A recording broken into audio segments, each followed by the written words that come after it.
A través de cada una de las cartas que el Señor envió a la iglesia en Asia, podemos ver que todas ellas eran diferentes. Hasta ahora hemos visto que la iglesia de Éfeso mantenía la pureza doctrinal, pero habían dejado su primer amor. Por su parte, la iglesia de Esmirna se tenía que preparar para la tribulación y el sufrimiento, y la iglesia en Pérgamo había aceptado en su seno diferentes prácticas pecaminosas que ofendían al Señor. Ahora vamos a estudiar el mensaje a la iglesia en Tiatira. Y aunque no afrontaba la opresión de la adoración al emperador o amenaza por los adversarios judíos, la amenaza de esta iglesia viene desde adentro. Era una de las ciudades más pequeñas, se distinguía por ser un gran centro comercial. Una de las cualidades de esta ciudad era que la raíz de una pequeña planta llamada rubia proporcionaba a sus artesanos y mercaderes un colorante de un rojo vivo que se conocía como púrpura. Recordemos que Lidia, la vendedora de púrpura, había llegado a Filipos procedente de Tiatira. Lo encontramos en el libro de Hechos, capítulo 16, verso 14. En primer lugar, encontramos una descripción: el que tiene ojos como llamas de fuego. Nos lleva a pensar en la capacidad que el Señor tiene para penetrar en los secretos más escondidos del corazón humano. Sus ojos pueden leer los motivos y los pensamientos más íntimos del hombre. Delante de Él estamos completamente desnudos. No sirve de nada aparentar, porque Él nos ve tal como realmente somos. El Señor reconoce que sus obras postreras son más que las primeras, es decir, observaba un progreso en la vida espiritual de esta iglesia. Esto es interesante porque hay muchas iglesias y creyentes que comienzan de lo contrario, con mucho ánimo, pero que poco a poco se van disminuyendo. La misma iglesia de Éfeso era un ejemplo de cómo el primer amor había ido disminuyendo hasta el punto de desaparecer. Y el Señor los felicita por su amor, por su servicio, su fe, su paciencia. El amor y la fe van juntos. El servicio es el resultado del amor y la perseverancia el fruto de la fe. Pero el Señor inicia en el versículo 20 y versículo 21 la exhortación para la iglesia de Tiatira. Pero tengo unas pocas cosas contra ti, que toleras que esa mujer Jezabel, que se dice ser profetiza, enseñe y seduzca a mis siervos a fornicar y a comer cosas sacrificadas a los ídolos, y les he dado tiempo para que se arrepientan, pero no quieren arrepentirse de su fornicación. Lo que vamos a ver es que la iglesia en Tiatira había permitido que personas malvadas dañaran la iglesia desde dentro. Toleras que esa mujer Jezabel, que se dice profetiza, enseñe. En Tiatira vemos que esta seducción se estaba llevando a cabo desde el mismo liderazgo de la iglesia. Esto hacía que fuera especialmente grave. Aunque es llamada Jezabel, lo más probable es que ese no fuera su nombre real, sino que nuevamente la intención del Señor es comparar a esa falsa profetisa con un conocido personaje del Antiguo Testamento.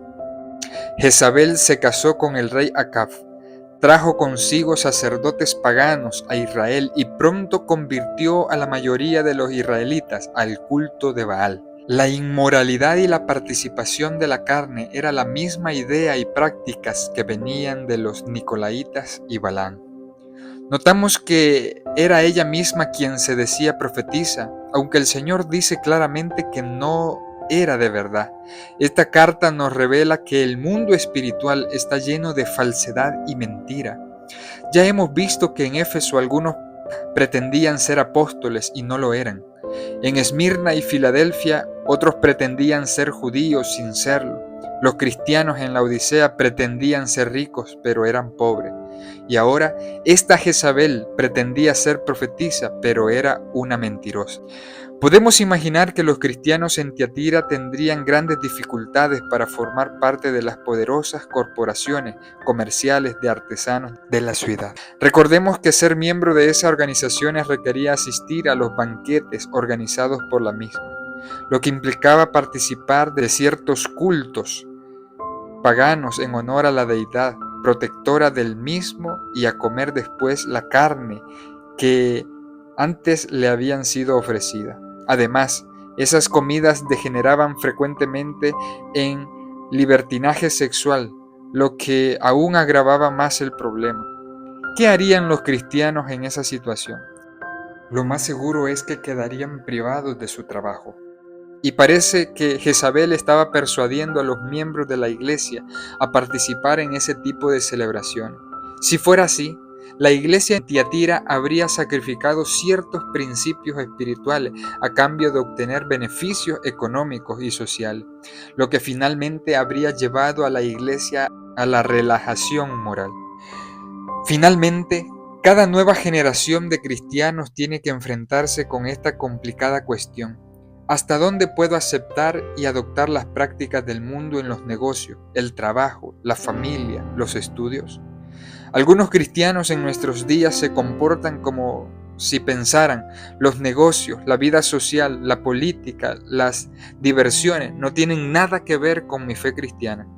Pero cada creyente tendrá que preguntarse hasta qué punto su participación en la sociedad compromete alguno de los principios cristianos. Ese debe de ser el límite del que no debemos pasar. Y no olvidemos la advertencia de Dios. Oh almas adúlteras, ¿no sabéis que la amistad del mundo es enemistad contra Dios? Cualquiera pues que quisiera ser amigo del mundo se constituye enemigo de Dios. Santiago capítulo 4, versículo 4. Apocalipsis capítulo 2, verso 22 y 23 nos dice: He aquí yo la arrojo en cama y en gran tribulación a los que con ella adulteran. Si no se arrepiente de las obras de ella, y a sus hijos heriré de muerte, y todas las iglesias sabrán que yo soy el que escudriña la mente y el corazón, y os daré a cada uno según vuestra obra. Pero a pesar de que se le dio tiempo, no se arrepintió. Como resultado de ello, debía de sufrir los efectos de una grave enfermedad producto de sus mismos excesos, y también sus seguidores. Por otro lado, Dios conoce a cada una de las personas que le son fieles. Está observando nuestra conducta. Cuando Él dice: toda la iglesia sabrá que yo soy el que escudriña la mente y el corazón, está hablando del juicio, y quedará en ese momento a cada uno según sean sus obras. Segunda de Corintios nos dice: es necesario que todos seamos puestos al descubierto ante el tribunal de Cristo, para que cada cual reciba conforme a lo que hizo durante su vida, sea bueno o sea malo. Debemos estar conscientes de que a pesar de que no recibimos las consecuencias mientras actuamos y practicamos cosas del mundo, un día lo haremos delante de Dios, porque cada uno de nosotros daremos cuenta de lo que hemos hecho. Jesús llama a los que permanecieron fieles en la iglesia de Tiatira como el remanente. Esta palabra solamente se usa en Apocalipsis para referirse al pueblo fiel de Dios en el tiempo del fin. Estos son los que no han conocido las cosas profundas de Satanás. Este remanente no ha estado en adulterio espiritual. Ha permanecido leal a Jesús. Y Jesús promete no poner otra carga más sobre él, sino solamente sostén lo que tienes hasta que yo venga. La promesa a los fieles nos recuerda lo que Salmos nos dice en el capítulo 2. Pídeme y te daré por herencia las naciones, y como posesión tuya los confines de la tierra. Los quebrantarás con mano de hierro, como vasijas de alfarero.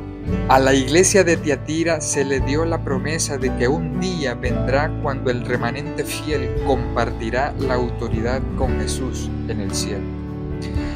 Lo que más nosotros necesitamos es a Cristo en nuestra vida. Y aunque la mayoría vaya por un camino que no es el correcto, debemos de decidir obedecer a Dios, serle fiel a Dios. Aunque los cristianos dentro de la iglesia estén comprometidos con las normas del mundo y en un estilo de vida no cristiano, nosotros debemos de permitir que la presencia del Espíritu Santo transforme nuestra vida y sigamos siendo fieles a Dios hasta que Él venga.